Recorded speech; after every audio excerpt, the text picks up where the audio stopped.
Proklamasi. Kami, bangsa Indonesia, dengan ini menyatakan kemerdekaan Indonesia.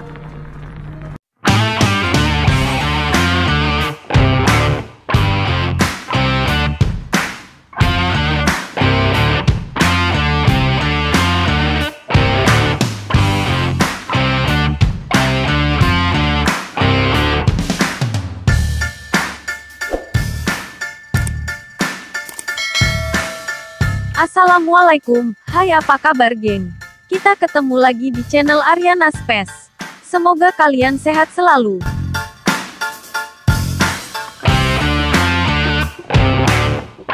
Pada awal kemerdekaan, bangsa Indonesia banyak mengalami peristiwa-peristiwa yang mengarah kepada terjadinya diintegrasi bangsa. Hal tersebut terjadi karena beberapa sebab diantaranya adanya ketidakpuasan terhadap kebijakan-kebijakan pusat terhadap daerah.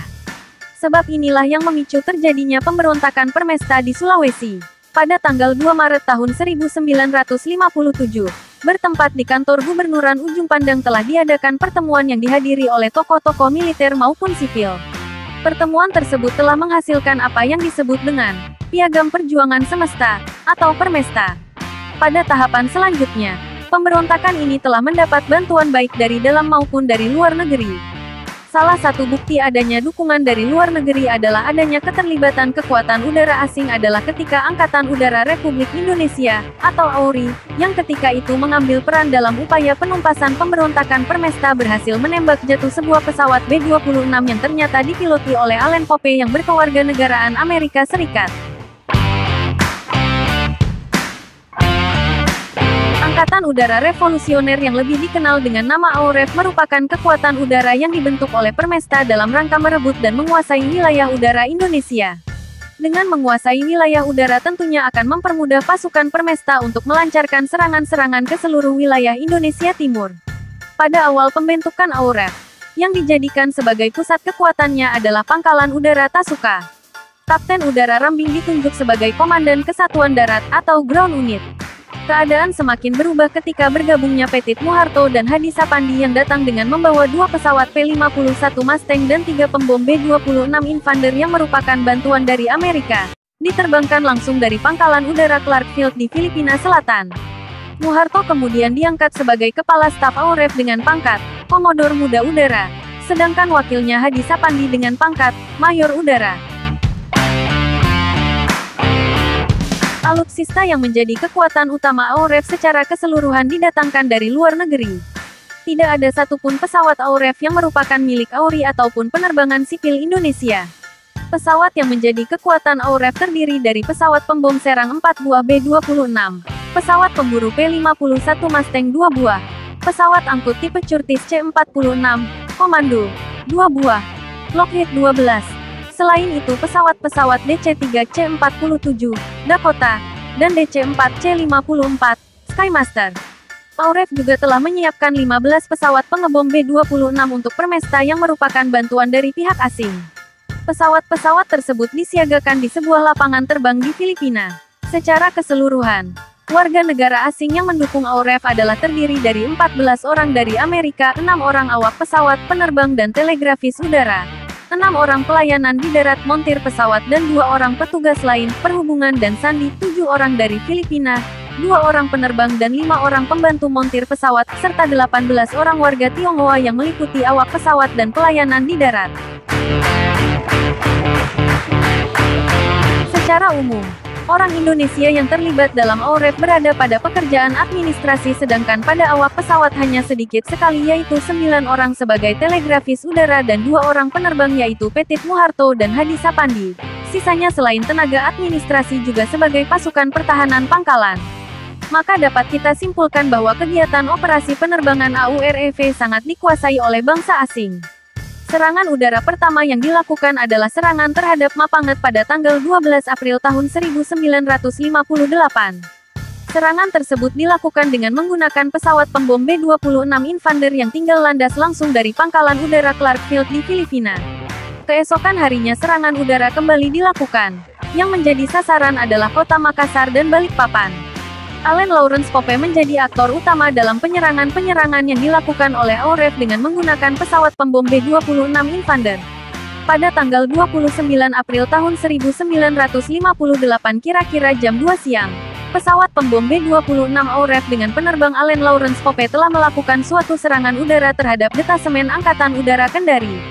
Pada tanggal 30 April tahun 1958, Pope kembali menyerang dan yang menjadi sasaran adalah daerah Donggala dan Palu. Serangan dilakukan pada sekitar pukul 4 waktu Indonesia Tengah. Pada tanggal 1 Mei tahun 1958, pesawat B-26 AURF menyebarkan pamflet yang isinya menyatakan bahwa rakyat Ambon supaya menjauhi objek-objek militer karena Permesta akan melakukan serangan-serangan. Keesokan harinya, tanggal 2 Mei tahun 1958 hal tersebut benar-benar terjadi yaitu ketika pesawat pembom AURF benar-benar melakukan serangan terhadap kota Ambon. Serangan selanjutnya adalah pada tanggal 7 Mei tahun 1958 kira-kira jam 6. AURF melakukan serangan udara terhadap Pangkalan Udara Ambon. Pada tanggal 8 Mei tahun 1958 kira-kira pukul 17, kembali melakukan penyerangan terhadap detasemen Angkatan Udara Liang Ambon. Pada tanggal 15 Mei tahun 1958 kira-kira pukul 5.30, melakukan penyerangan terhadap sebuah kapal motor di Pelabuhan Ambon. Pada tanggal 18 Mei tahun 1958 kira-kira pukul 6 penyerangan dilakukan terhadap Pangkalan Udara Patimura Ambon. Satu momen bersejarah saat AURI menumpas pemberontakan Permesta adalah ketika seorang penerbang AURI dapat menembak jatuh sebuah pesawat B-26 Invader AURF. Pagi itu, pada tanggal 18 Mei tahun 1958 di Pangkalan Udara Liang, Kapten Udara Ignatius Dewanto tengah bersiap di kokpit P-51 Mustang. Dia ditugaskan menyerang Pangkalan Udara AURF di Sulawesi Utara. Hanya beberapa saat sebelum Dewanto take off menuju Manado, dia menerima sebuah berita yang memaksanya membatalkan serangan ke Manado dan harus mengarahkan pesawat ke Ambon karena kota tersebut dibom oleh B-26 Invader AURF. Ketika berada di atas udara Ambon, Dewanto melihat asap mengepul di mana-mana. Puing-puing berserakan, menandakan baru saja terjadi serangan udara terhadap Ambon. Pesawat kemudian dibawa untuk berputar-putar sejenak. B-26 Invader AURF tidak terlihat. Kemudian pesawatnya diarahkan ke barat. Ferry tank dilepas untuk menambah kelincahan pesawat. Dewanto terbang rendah.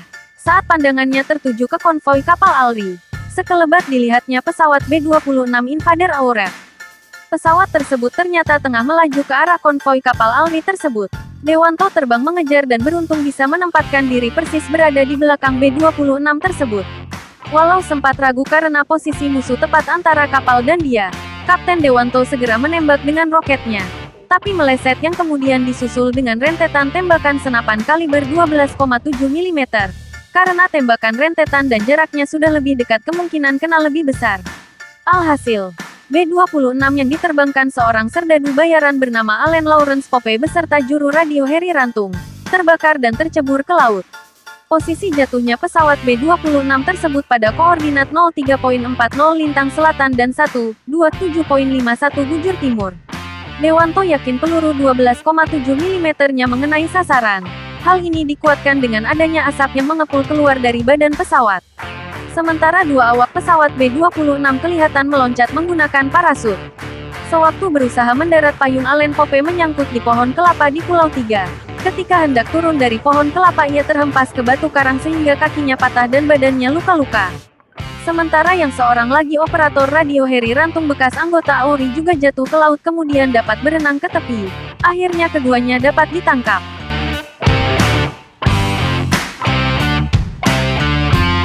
Sejak tertangkapnya Allen Pope, kekuatan AURF telah lumpuh serta keunggulan di udara di wilayah Indonesia Timur dikuasai AURI. Operasi-operasi pendaratan-pendaratan berhasil dilakukan di berbagai tempat oleh pasukan gabungan TNI. Peristiwa ini telah berdampak kepada pemerintah Amerika Serikat untuk mengubah sikapnya terhadap Indonesia. Washington menjadi ramah dengan harapan Indonesia itu akan diam. Bola politik benar-benar dimainkan oleh Presiden Soekarno. Penahanan Pope diulur untuk mendapatkan manfaat keramah tamahan diplomasi Amerika Serikat. Embargo senjata terhadap Republik Indonesia dicabut. Pemerintah Amerika Serikat segera menyetujui pembelian senjata juga berbagai suku cadang yang dibutuhkan TNI termasuk suku cadang pesawat terbang Auri. Allen Pope kemudian dihadapkan ke pengadilan militer kemudian dijatuhi hukuman mati. Sedangkan Harry Rantung diganjar hukuman 15 tahun. Setelah John F. Kennedy menjadi Presiden Amerika Serikat, hubungan Amerika Serikat dengan Presiden Soekarno mengalami perbaikan. Pemerintah Amerika Serikat berusaha juga untuk membebaskan Allen Pope. Jaksa Agung Amerika Serikat diutus ke Jakarta untuk menemui Presiden Soekarno dengan membawa surat kepresidenan yang isinya agar Pope dibebaskan.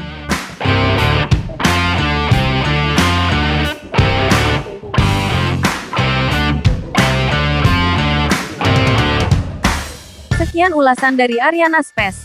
Buat Anda yang suka dengan video ini silahkan like dan share ke media sosial Anda. Jangan lupa tinggalkan komentar. Akhir kata sampai ketemu lagi di update video berikutnya.